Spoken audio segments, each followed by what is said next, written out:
নমস্কার, আপনারা দেখছেন ভয়েস অফ বাঁকুড়া। বাঁকুড়ার সব খবর, সঠিক খবর সবার আগে। বাঁকুড়া জয়রামবাটি। শ্রী শ্রী সারদা মায়ের জন্মভূমি জয়রামবাটি। 1923 সালে শুভ অক্ষয় তৃতীয়ার দিন রামকৃষ্ণ মঠ মিশনের উদ্যোগে পথ চলা শুরু করে জয়রামবাটি মাতৃমন্দিরের। বুধবার অক্ষয় তৃতীয়ার সকাল থেকে নানান অনুষ্ঠান ও পূজা পাঠের মাধ্যমে শুরু হয়েছে মাতৃমন্দিরের 103তম প্রতিষ্ঠা দিবস উদযাপন অনুষ্ঠান। শুধুমাত্র মায়ের টানে মায়ের ভূমিতে হাজির হয়েছেন অসংখ্য ভক্ত ও পুণ্যার্থী।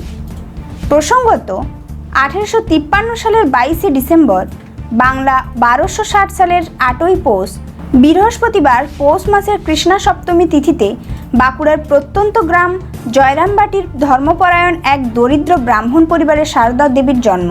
তার বাবা রামচন্দ্র মুখোপাধ্যায় ও মায়ের নাম শ্যামা সুন্দরী দেবী।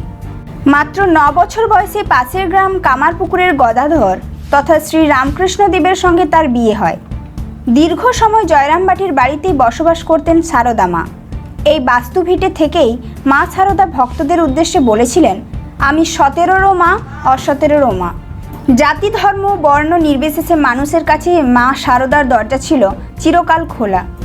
শ্রী শ্রী মা সারদা দেবীর দেহত্যাগের পর শ্রী শ্রী মায়ের পুরানো ও নতুন বাড়িকে অক্ষত রেখে 1923 সালের অক্ষয় তৃতীয়ার দিন রামকৃষ্ণ মিশনের তত্ত্বাবধানে মাতৃমন্দির প্রতিষ্ঠিত হয়। উদ্যানবাটির কাছাকাছি বিটি রোড রবীন্দ্র ভারতীর কাছ থেকে এসেছি। আজ অক্ষয় তৃতীয়া, শুভ দিন। মায়ের এই দিনকে 103 বছর আগে প্রতিষ্ঠা হয়েছিল এই মন্দির। তারপর থেকে মাকে দেবী রূপে এখানে পূজিত করা হয়। তা এখানে আসা খুব সহজ ব্যাপার নয়। মায়ের কৃপা না হলে এখানে আসা যায় না। মায়ের প্রচুর কৃপা থাকলে তবেই এখানে আসা যায়। তা মায়ের কৃপাতেই আমরা এখানে এসেছি। গতকাল এসেছি, 2 দিন থাকবো। মায়ের এই অনুষ্ঠানে আমরা পার্টিসিপেট করব। খুবই ভালো লাগছে, ভীষণ সুন্দর, অপূর্ব অনুভূতি। এখানে মায়ের কাছে আসা হয়, বছরে অনেকবারই আসা হয়, যতবার সম্ভব হয়, মা যতবার টানে। কিন্তু প্রতিষ্ঠা দিবসে আসার সুযোগ এই প্রথমই হয়েছে। আমরা সিটি থেকে আসছি, কাশীপুর উদ্যানবাটি মঠের কাছে আমাদের বাড়ি। তো এখানে আসার সুযোগ পেয়ে খুবই নিজেদেরকে লাকি মনে হচ্ছে যে মায়ের এত কাছে আসতে পেরেছি। সবটাই মায়ের আশীর্বাদ। সকাল থেকে এখানে মঙ্গল আরতি চলছে, বৈদিক পাঠ চলছে, একটা বেশ অন্যরকম আমেজ। তারপর এখন বিভিন্ন রকম গানের প্রোগ্রাম রয়েছে। সবকিছু মিলিয়ে একটা অদ্ভুত অনুভূতি, খুব সুন্দর লাগছে। কেমন লাগছে? ভীষণ ভীষণ ভালো লাগছে। আজকে মাতৃমন্দিরের 103তম প্রতিষ্ঠা দিবস, 102 বছর পূর্ণ হলো। 103য় বছরে আমরা আরম্ভ করলাম আজকের কাজটা, উৎসবটা। তা আবার একবার স্মরণ করিয়ে দেই, 1923 সালে অক্ষয় তৃতীয়ার দিনে বেলুড়মঠ থেকে স্বামী শারদানন্দ মহারাজ এসেছিলেন মাতৃমন্দির প্রতিষ্ঠা করতে।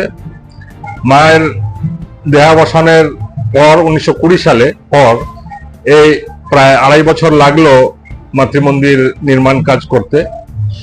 তা অক্ষয় তৃতীয়াতে এটার মাতৃমন্দির প্রতিষ্ঠার কাজ সম্পন্ন করেছিলেন শারদানন্দ মহারাজ। আমরা যা বইয়ে পাই, যোগিন মা এসেছিলেন এবং সারদা মঠের প্রথম অধ্যক্ষা পূজনীয় ভারতী প্রাণাম মাতাজি উনিও এসেছিলেন। তখন উনি অবশ্য সারদা মঠ আরম্ভ হয়নি, উনি কাশীতে থাকতেন, সেখান থেকে এসেছিলেন।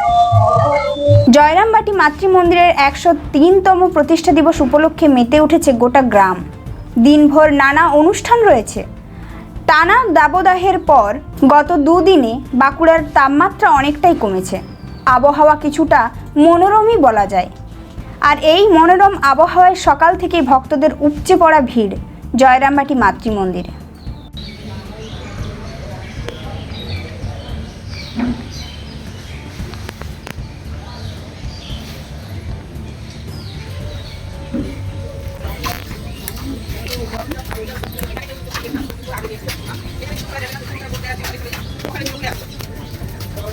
এই ধরনের গুরুত্বপূর্ণ খবর সবার আগে পেতে আমাদের চ্যানেল সাবস্ক্রাইব করুন আর ভিডিওটি শেয়ার করতে ভুলবেন না।